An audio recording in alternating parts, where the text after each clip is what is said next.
আরজি কর। হ্যাঁ আর্যিকর থেকে। হ্যাঁ। তো আর বলো এবার। বলছি ওটা হয়েছে কি বলতো, ও 2টো অব্দি পেশেন্ট দেখেছে, ঠিক আছে। রাত্রি এসে 2টো? রাত্রি 2টো, ঠিক আছে। আচ্ছা।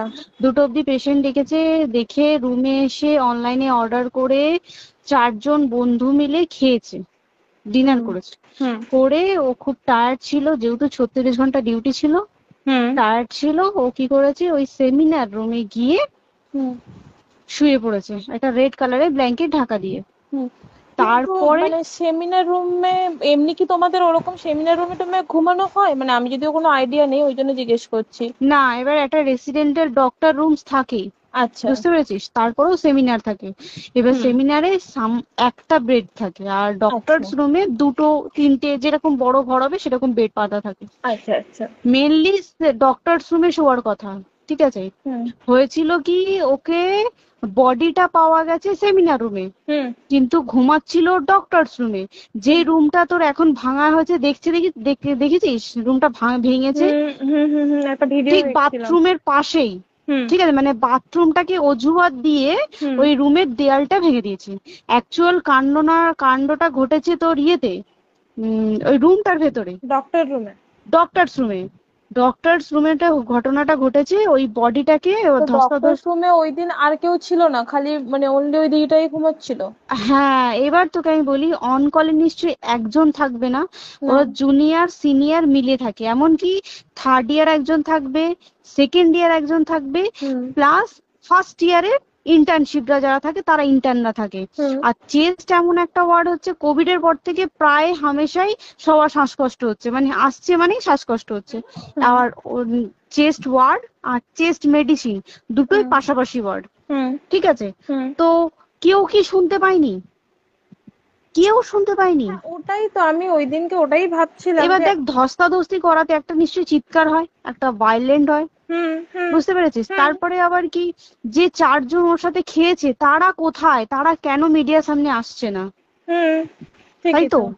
তারা কেন আসছে না? তোমার ওই দিন ডিউটি ছিল না রাতে? ওই দিনকে আমি নাইটে ডিউটি করছিলাম। আচ্ছা। আমি নাইটে ডিউটি করে এসেছি, আমার লাস্ট নাইট ছিল।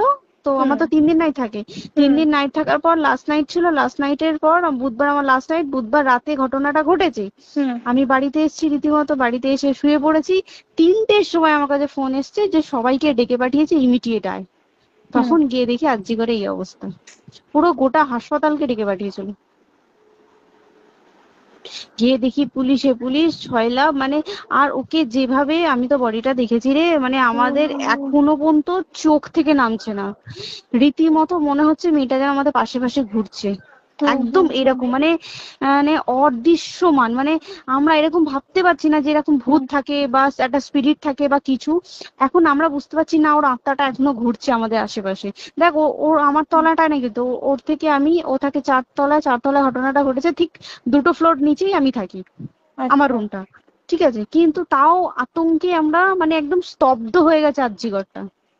কিন্তু ব্যাপারটা হচ্ছে, তাহলে ডক্টর রুম থেকে ওকে সেমিনার রুমে নিয়ে যাওয়া হয়েছে? হ্যাঁ, অবশ্যই নিয়ে যাওয়া হয়েছে। এবার দেখ, নিয়ে যাওয়া হয়েছে, ওকে যেভাবে মারা হয়েছে, এটা একার পক্ষে সম্ভব অসম্ভব, না দিস একদম। Is a impossible. পুরোপুরি গ্যাং রেপ, গ্যাং রেপ ছাড়া কোনো কিছু নয়। আর শুধুমাত্র রেপ নয়, রেপ করলো ছেড়ে দিল, ঠিক আছে, ওকে রীতিমতো মার্ডার করেছে। মানে মানে হিসেব মতো যা বুঝছি মানে তোমার কথাতে, হ্যাঁ, ওটা হচ্ছে ওর ওই বন্ধু বান্ধব মেয়েতে ইয়েস, জড়িত। এক্স্যাক্টলি। হয় ওর বন্ধু বান্ধব কেউ, ঠিক আছে, মানে 4জনের মধ্যে কেউ, আইদার ওকে এমন কিছু করতে বলতে। দেখ, বড় বড় কোম্পানিতেও তো এরকম হয়, মানে হুম হয় তুমি আমার সাথে কম্প্রোমাইজ হুম করো, নয় হুম তুমি হুম চাকরি হুম ছেড়ে চলে হুম যাও, হুম হুম হয় হুম তো। হুম হুম। এ- এখানেও সেরকম কিছু একটা হয়েছে। যাকে যা যে ক্রাইম করেছে, সেও কিন্তু নর্মাল ডক্টর নয়, কিন্তু সেও একটা ভালো পোস্টে র্যাঙ্ক করছে, বুঝতে পেরেছিস। তবেই কিন্তু পুরো ব্যাপারটাকে হসপিটাল চেপে যেতে চাইছে, পুরো ব্যাপারটাকে। তাহলে এই সিভিক যে, ও কোথা থেকে আসছে? এবার তোকে আমি বলি, ওটা কোথা থেকে আসছে। আমাদের প্রিন্সিপাল চেঞ্জ হয়ে গেছে, ডেপুটি সুপার চেঞ্জ হুম হয়ে গেছে, তারপরে আমাদের ওই অ্যাসিস্ট্যান্ট সুপার চেঞ্জ, সব চেঞ্জ হয়ে গেছে। হুম তারপরে যে ওয়ার্ডের ডাক্তাররা ছিল, সিস্টাররা ছিল, ওয়ার্ড বয়রা ছিল, মাসিরা ছিল, সবাইকে ডেকে এখন হুম সাসপেন্ড করা হয়েছে। হুম তারা কোথাও যেতে পারবে না, রোজ গিয়ে কোর্টে গিয়ে দেখা করছে, আজকেও কোর্টে গেছিল সবাই। হুম তারপরে উম, তারপরে তোমার তোর এগুলো হলো, তারপরে তোর কি বলে, আরে বল না, ওই সিবিআই এটা হয়েছে কি, মানে ও সেই সঞ্জয় রায় যে ধরা পড়েছে, হুম অ্যাকচুয়াল কিন্তু ও নেই, হুম ঠিক আছে? ওর এতটা ক্ষমতাই হয় না। ও অত রাত্রে কি করতে যাবে? হুম ও অত রাত্রে ওখানে কি করতে যাবে? ও না পেশেন্ট, ও নাকি বলছে দালাল পেশেন্ট নিয়ে গেছে, তো পেশেন্ট নিয়ে যখন গেছে দিদিটার রুমে যখন যাবে, নিশ্চয়ই দিদিটার রুমে কোনো কাগজপত্র দেখাতে যাবে, সেই অবস্থায় গিয়ে দেখে যে এরকম এরকম ঘটনা, তা ঝাঁপিয়ে পড়েছে ওর উপরে। হুম এরকম কিছু কি, তাও কিছু নয়, শুধু গেছে দেখছে ড্রিঙ্ক অবস্থায়, ওকে ক্যামেরায় দেখা গেছে ড্রিঙ্ক অবস্থায় গেছে আর এসছে, এইটুকুই দেখা গেছে। তারপরে হচ্ছে কি, তোর অনেক রকম এখানে অনেক রকম ব্যাপার আছে। যে দিনকে ঘটনাটা ঘটে তার ঠিক দুদিন পরে ওই সেমিনার বাথরুমের অজুহাত দিয়ে ডক্টর যে রুমের হুম দেওয়ালটা আছে ওই হুম দেওয়ালটা ভেঙে দিয়েছে। কেন?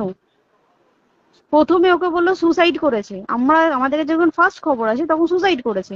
হুম তারপরে যখন হসপিটালে যাই তখন গিয়ে শুনছি নাকি না সুসাইড করেনি, এটা রেপ করেছে, রেপ করে মার্ডার করা হয়েছে।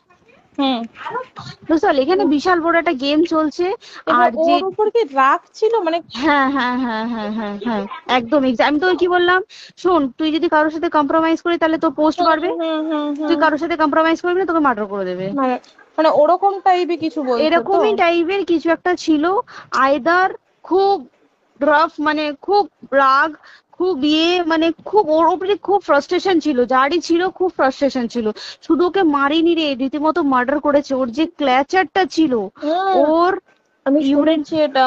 ওর ইউরিনের রাস্তায় ক্ল্যাচারটা ঢুকিয়ে দিয়েছে, তুই ইস। জানিস?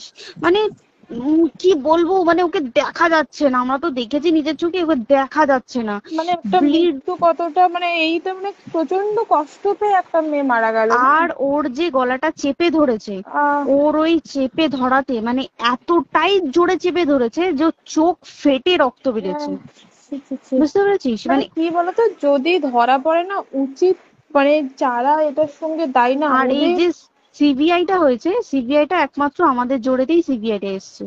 মানে হুম হুম আমরা ওই সঞ্জয় রায় একার পক্ষে সম্ভব না এইসব। তারপরে পোস্টমর্টম রিপোর্টে তুই জানিস ওই আমাদের ভাজাইনা থেকে 150 গ্রাম স্পার্ম বেরিয়েছে। ইস। পোস্টমর্টম রিপোর্ট, 150 গ্রাম স্পার্ম, মানে বুঝতে পারছিস? Hmm not a calculated, minimum, minimum কম করে 6 থেকে 7 জন করেছে ওকে rape। ছি ছি ছি। ওই জন্যই তো আমরা এতটা বেশি ভাইলেন্ট হয়ে গেছি, বুঝতে পেরেছিস? আর তারপর আমাদের দেখো, একটা মেয়ে তার কাজের জায়গাতেই ছিল, এমনটা নয় যে রাস্তাঘাটে কোনো বিপদ, ও তার কাজের আরে জায়গাতেই সেফ নয়। শোন, কেউ যদি স্ব ইচ্ছায় কারোর সাথে রিলেশনশিপে গিয়ে করতে চায় সেটা আলাদা জিনিস, কিন্তু হুম ঠিক আছে, হুম কিন্তু কেউ কারো বিরুদ্ধে এইভাবে করতে পারে না রে। তুই জানিস না, মানে ওয়ার্ডে দেখ, কম বেশি আমরা সবাই ঘুমাই, কম বেশি আমরা হুম সবাই জেগে হুম থাকি, জেগে তো থাকি। তাতে কি কেউ শুনতে পায়নি? তার কি একদম সেটাই। ভাইলেন্স ছিল না? যদি কেউ না শুনতে পারে তাহলে ওর খাবারে কেউ কিছু মিশিয়েছিল, হুম তাই কি না? হুম হুম সেটাও পোস্টমর্টম রিপোর্টে মানে লিক করছে না যে কেন খাবার খাবার ও তো খাবারটা খেয়েছিল, সেটা তো নিশ্চয়ই পেটেই ছিল, পেট থেকে তো হুম বমি করে বের করে দেন, সেটা হুম তো ফরেনসিক রিপোর্টে কিছু বলবে। হুম আর তুই জানিস না, দেনার দেন মানে ধর পোস্টমর্টম রিপোর্ট আসতে 3 দিন সময় লাগে। হুম ও যেদিনকে মরেছে ঠিক তার পরের দিনকে বিকালবেলা পোস্টমর্টম রিপোর্ট বার করে দিয়েছে, মানে বডি বার করো আর পোড়াও, হুম 10 সেকেন্ডের মধ্যে ওর বাড়িতে নিয়ে গেছে, তারপরে বডি পুড়িয়ে দিয়েছে।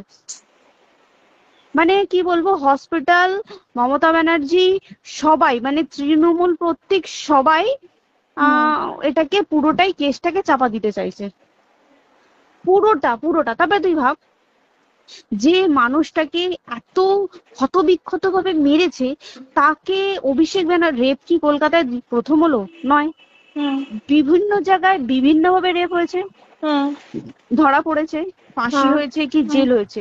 হুম অভিষেক বন্দ্যোপাধ্যায় কেন বললো জাস্ট ইট অ্যান্ড তোর কি বলে এনকাউন্টার করতে? মানে কি, সঞ্জয়কে যদি এনকাউন্টার করে পুরো কেসটা চাপা পড়ে পুরো যাবে, কেসটা চাপা পড়ে যাবে একদম। স্টুডেন্টরা ঠান্ডা হয়ে যাবে। হুম হুম। আর আমরা সেটা মানবো না, আমরা সেটা হতেই দেব না। তাতে যদি চাকরি মানে আরজিকরটাকে সিল করতে হয় তাতেও আমরা রাজি আছি, সিল করে দেওয়া হোক আরজিকর, সিল করে দেবে মনে হচ্ছে যদি ঠিকঠাক ভাবে। এবার ওই জন্য আমাদের দাবিতে সিবিআই এসছে। এবার তুই একটা কথা বল, যখন দেখতে পাচ্ছে মমতা ব্যানার্জি যে কলকাতা পুলিশ আমাদের জন্য কিছু করতে পারছে না, আমরা কিছু মানতে পারছি না, 7 দিন ধরে বার করতে পারছে না, হুম তাহলে সেটা 2-3 দিনের মধ্যে কেন হ্যান্ড ওভার করে দিল না? হুম। তাই তো। তাই কি না? তারপরে দেখ পিডব্লিউডি ওটা লো পোস্টের মানুষ, মানে যারা ভাঙচুর করে, মানে সিমেন্টে যারা কাজ করে হুম তাদেরকে পিডব্লিউডি বলে। হুম এবার পিডব্লিউডির নিশ্চয়ই হায়ার অথরিটি থেকে অর্ডার এসছে তবেই ওরা গিয়ে ভেঙেছে। ওরা হুম নিশ্চয়ই পাগল নয় দুম করে গিয়ে কোনো গভর্নমেন্ট প্রপার্টি ভেঙে দেবে। হুম। অর্ডারটা কে পাস করলো যে এখনই চেস্ট ওয়ার্ডটাকে ভাঙতে হলো? সিবিআই আসা পর্যন্ত অপেক্ষা করতে পারতো। কারণ আজকে অত বড় বিক্ষোভ হবার কারণ কি হচ্ছে, একটাই কারণ, যে মেয়েটি মারা গেছে ঠিক আছে, কিন্তু তাকে এত বেশি মলেস্ট করে, এত বেশি রেপ করে বা বেশি ওকে মেরেছে, তার কি কোনো প্রতিবাদ নেই? তুই কোথায় সেভ পাবি তুই আমাকে বল? তুই ধর চাকরি ছেড়ে আজকের সরকারি চাকরি ছেড়ে তুই প্রাইভেটে যাই, প্রাইভেটেও তো তাই একই কোথাও না, অবস্থা। একদম একদম। প্রাইভেটেও একই অবস্থা। তুই কোনো চায়ের দোকান খুলে বসবি, অনার্সশিপে তুই বসলেও তাও এসে তো হাজার ছেলেরা থাকে, হুম। হাজার ছেলেরা টিজ করে, তুই কোথায় কি করবি? তাহলে আমাদের সেফটি কোথায়? আমাদের মুখ্যমন্ত্রী মমতা ব্যানার্জি সে একটা লেডি হয়ে তাহলে আমাদের কি সেফটি দিয়েছে? আমাদের কি লক্ষ্মী ভান্ডার দিলে this is a problem solve? পুরো মাসের আমাদের কি সব খরচা চলে যায় লক্ষ্মী ভান্ডারে? জানি না, আই ডোন্ট নো, মানে আমরা প্রচুর ক্ষেপে আছি, প্রচুর, মানে এর বিচার না চাওয়া পর্যন্ত তা তুই ঠিকই তো। ভেবে চল কি এটা সলভ হবে না। আমরা মানে বিচার আমি নিয়ে আমি কথা বলবো। 2 দিন ধরেই ভাবছিলাম তোমাকে ফোন করবো, কিন্তু মানে এটা ওটাতে হয়ে উঠছে না। এবার একটা কথা তুই বল, চাকরিটা কোথায় গিয়ে করবো তুই একটা বল? কোন সেটাই। স্টেটে গিয়ে চাকরি করবো তুই আমাকে বল? ওই যেমন, মানে এটা হয়তো আমার মা যেমন বাড়িতে থেকে 7টার মধ্যে ঢুকে যাও, দিদিকে তো ধরো অনেক রাত অব্দি 9টা, 9:30 10টা অব্দি ল্যাবে থাকতেই হয় না। এবার তুই কি করবি কি বল, কি করবে করবি? বলো তো এখন? কিছু এই করার আছে? দেখ ল্যাবেও তো সব ছেলেরা আছে, ছেলে হ্যাঁ, আছে মেয়ে আছে। তুই একদম। কাকে বারণ করবি, তুই কাকে বিশ্বাস করবি তুই বল? তুই ধর কলিগদের সাথে খেতে বসেছিস ঠিক আছে, তোর টিফিনটা যদি কেউ চাইলো তুই তাকে না দিয়ে পারবি? না, একদমই। আর কার মনে যে কি আছে সেটাই তো কি খুব বলবি সমস্যা। বল? এবার তুই বল খাবারটা যে খাবি, তোর টিফিন কেউ চাইলো বা তোকে যদি কেউ বললো কে একটু একটু খা, যেমন আমরা শেয়ারে হয় স্কুলে হ্যাঁ, যেটা আমাদের আমাদেরও শিখে হয়, এসেছি, যেটা হ্যাঁ স্বাভাবিক, এটা সবারই এটা তো হয়। স্বাভাবিক। তুই বল তাতে যদি এরকম অবস্থা হয় তাহলে কি করবে মানুষ, কি আমাকে বল?